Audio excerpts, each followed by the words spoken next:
Thank you, Bill.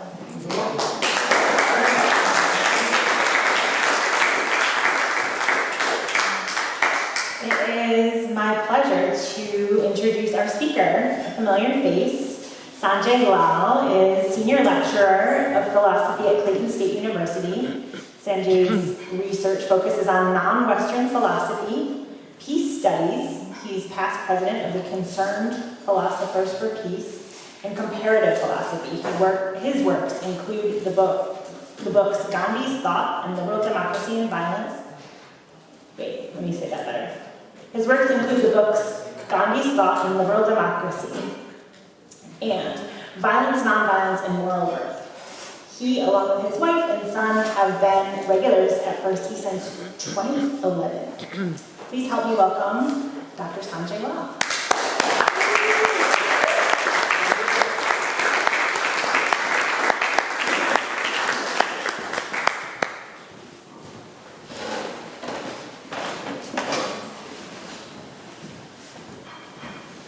Thank you, Sarah, for that introduction, and thank you, everyone, for the warm welcome. I think for many of you, this is not anything new since you were here in the summer when I gave a version of this talk as part of our series on existentialism, but I appreciate those of you who are here who've heard this before, making the effort to come again.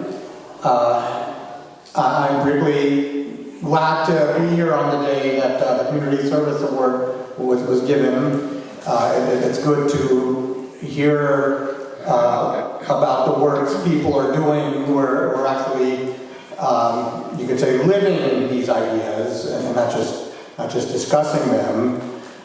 I noticed next week Dr. Rand from Georgia State will be talking on life with Sartre, which might nicely supplement the points I'll be discussing today. Again, I'm honored to be here. I'm no specialist in existentialism, but I've always felt an affinity for the existentialist philosophy. I've noticed questions regarding lived experience, meaning, and depth that have long sparked my greatest philosophical curiosity have been central concerns among existentialists. Ultimately, I think it is because I never had the fortune of crossing paths with an existentialist scholar who could academically mentor me that I did not pursue existentialism in my own formal research projects. As Sarah mentioned, and as many of you know, my academic area of specialization is Gandhi. Thus, I've largely focused on matters related to political theory.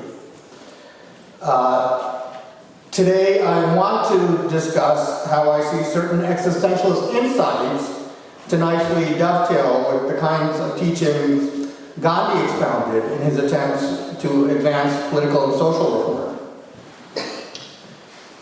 Given all that so many here do to make this world better, and we've seen evidence of that this morning, we can say this congregation is very much an activist community.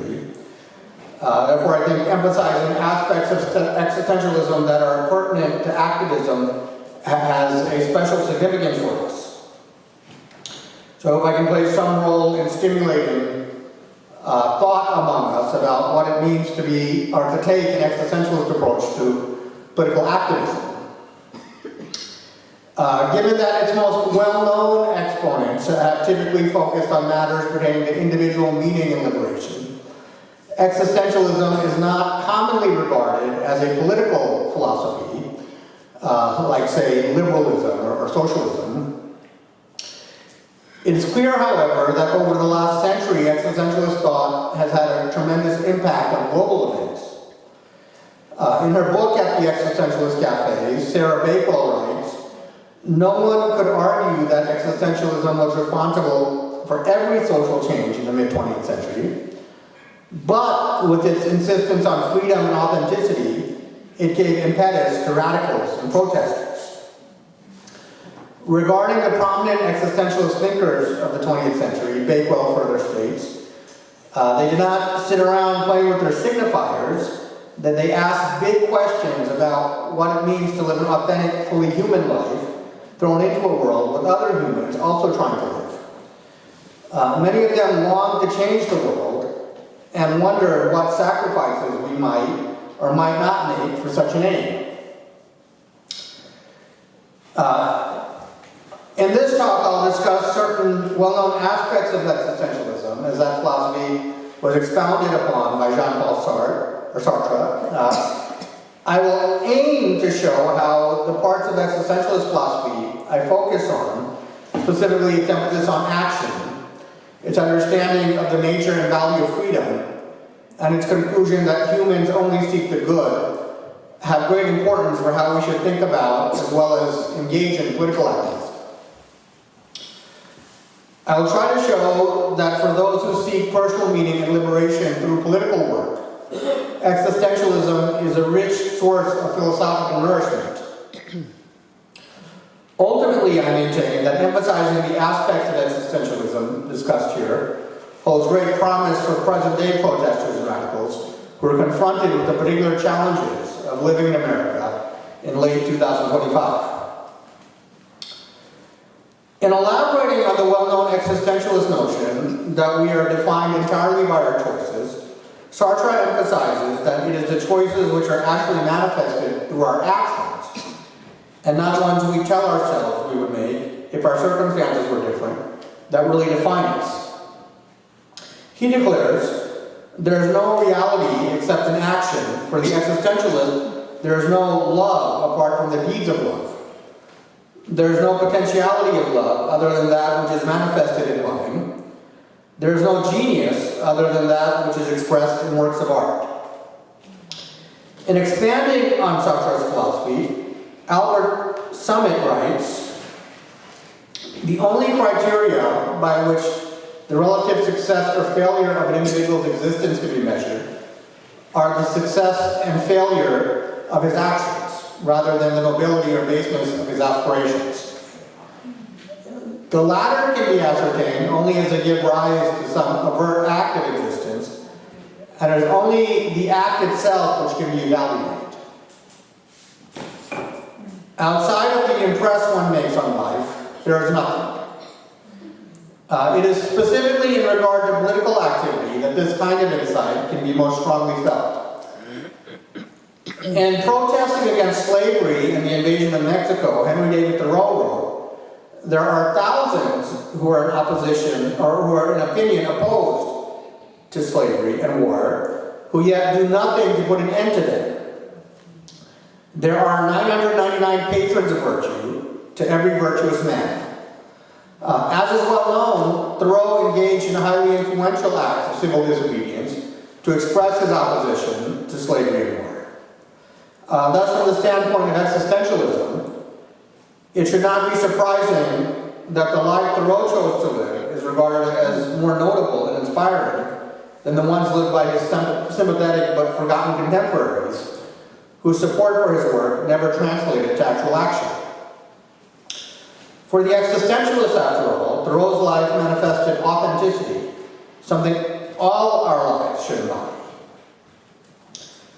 For me, this existentialist insight is a reminder that however outraged or disgusted I may be by what the current administration is doing, it is only insofar as my outrage and disgust manifests in what I actually do that I'm generally a resistor.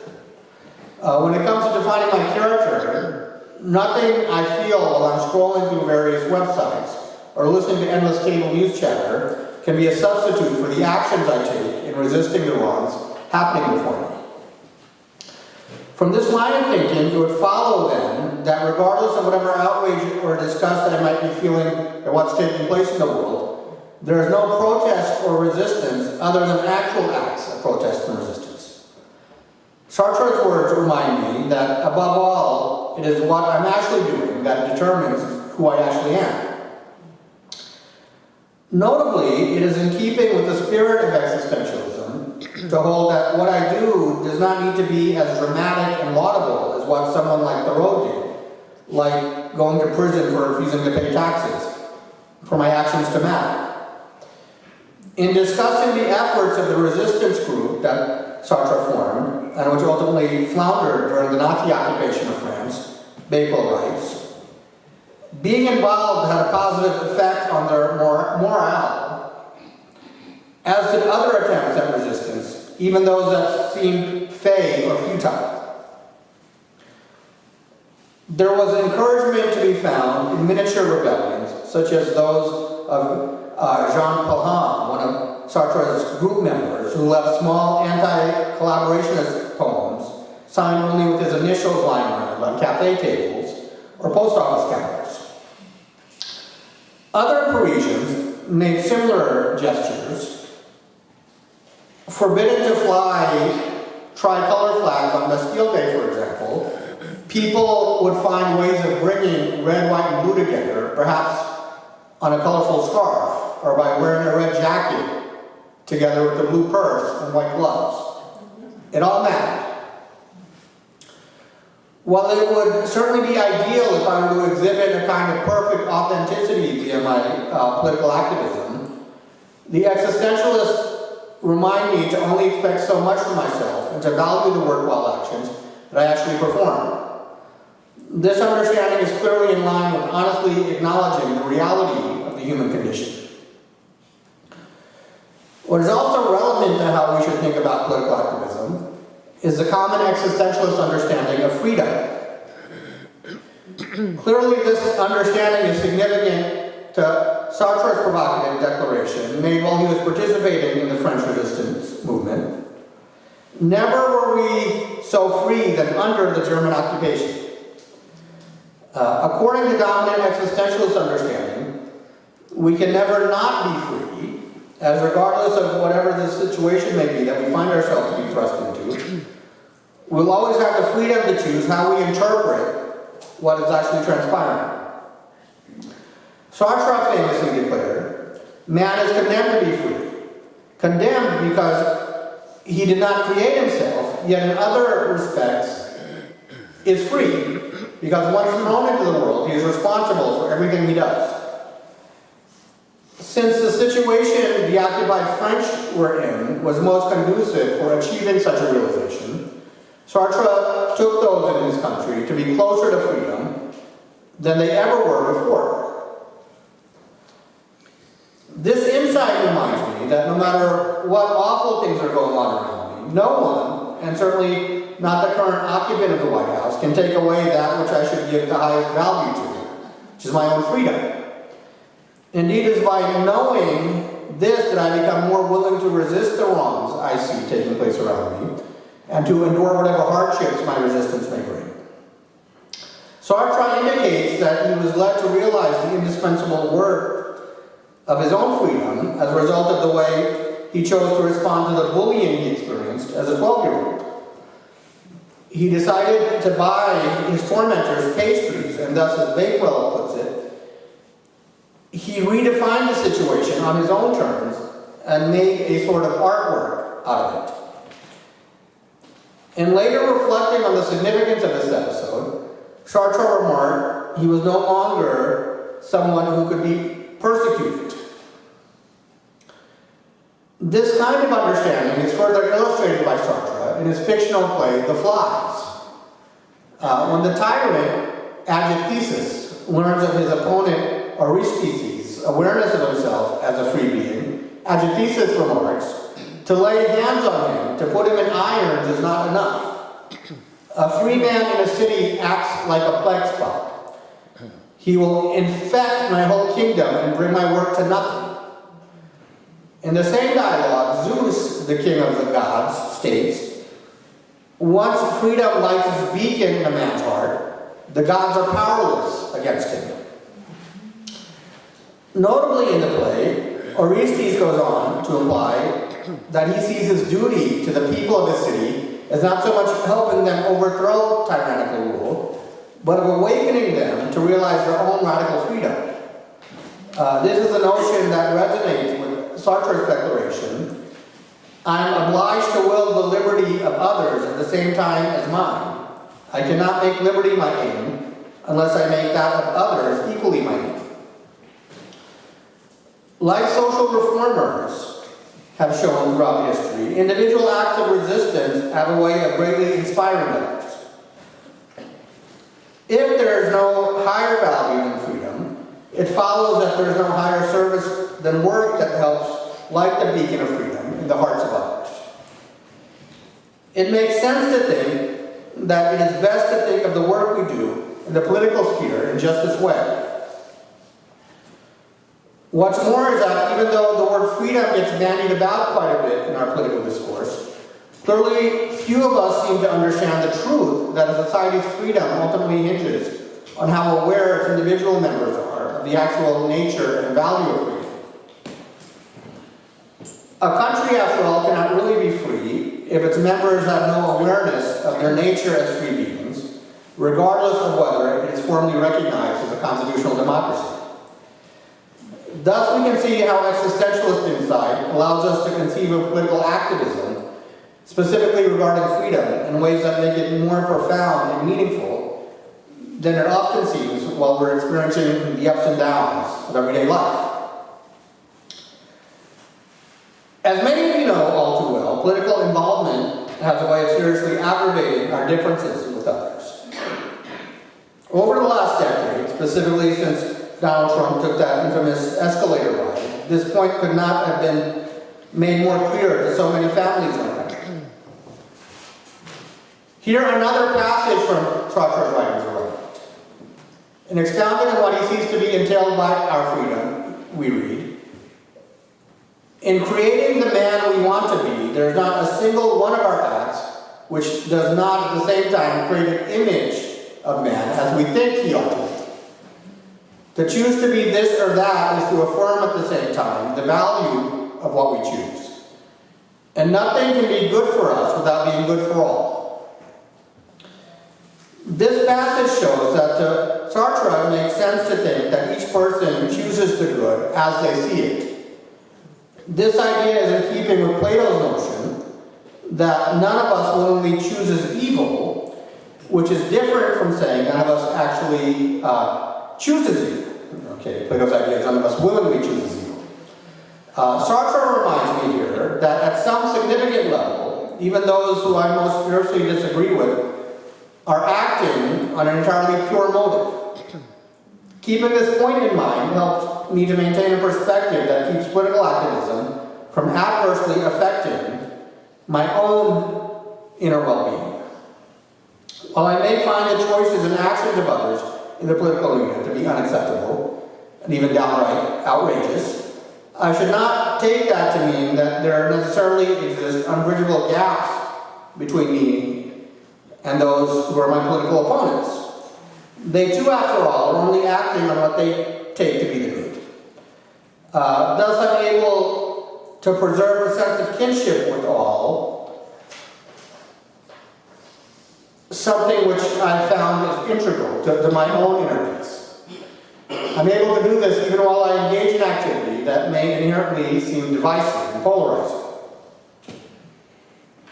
Additionally, consideration of the existentialist concept of anxiety makes it easier for me to affirm a kinship with others. As is well known, Sartre, among other prominent existentialist thinkers, saw humans to be largely categorized by anxiety. For him, this emotion is a rather natural consequence of the responsibility freedom entails. These points help me in my attempts to sympathize with those who vote in ways that I find utterly objectionable. For those in societies like ours, at least with regard to political engagement, it has been made most clear that people cannot escape having to make enormously profound choices.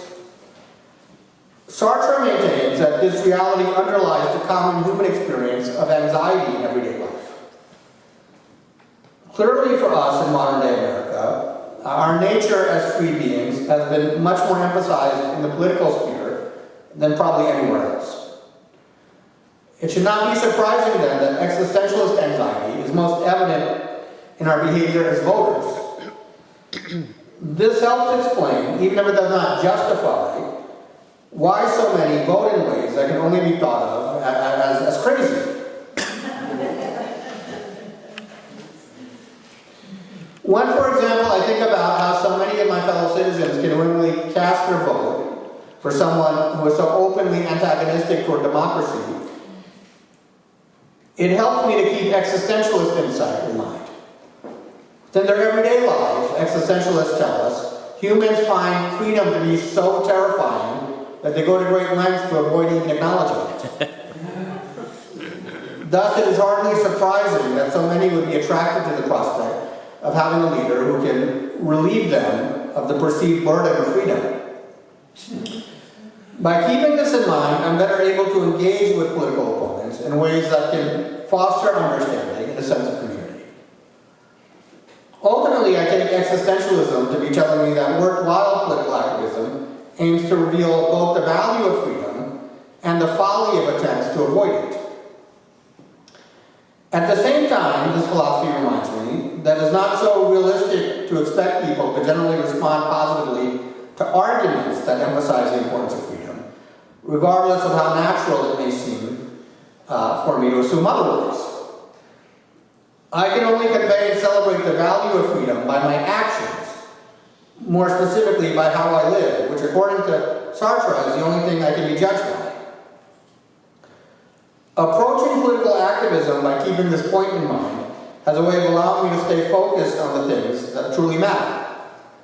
If, for example, I live in a way that indicates a belief that my freedom ultimately hinges on what others do or don't do, then my actions are showing, from the standpoint of existentialism, an impoverished understanding of freedom. Thus, it can be said that I'm not affirming the value of freedom in a way that aligns with the true reality of our nature as free beings. My actions should affirm and celebrate the value of freedom, even or perhaps especially when the world has disappointed me. Before ending my talk today, I'd like to make it clear that I see Sartre's writings, like existentialism more generally, to have its own drawbacks and limitations. This is a characterization that probably holds for all philosophies. Quite frankly, I have difficulty making sense of how freedom can be construed in the radical fashion existentialists envision, without at the same time giving up the idea that our life choices can be objectively assessed as right or wrong. In other words, it's hard for me to understand how I can be thought of as accountable for my choices if there's no standard apart from me by which my choices can be judged. Moreover, Sartre's impassioned defenses of Soviet Russia cannot help but to leave us in the present day a bit disillusioned. One of the most important pieces of advice I've ever received says when it comes to the teachings we hear, whatever they may be, we should always concentrate on getting what we need and leaving the rest behind. As I tried to show today, for me there is much in existentialism that speaks to what I write. Specifically with regard to how I can see political activism, existentialism provides me with insights that, especially during these times, are downright invaluable. As I try to get a handle on and figure out how to respond to the craziness of the things that take place in the political realm, this congregation also has been a source of great spiritual nourishment and sustenance. Okay, for us having this existentialist community in our lives has been a great source of gratitude. Those were all of my prepared remarks. I hope you were able to get something out of those. Again, I appreciate being able to come and deliver this again. I look forward to talking with more of you after the service.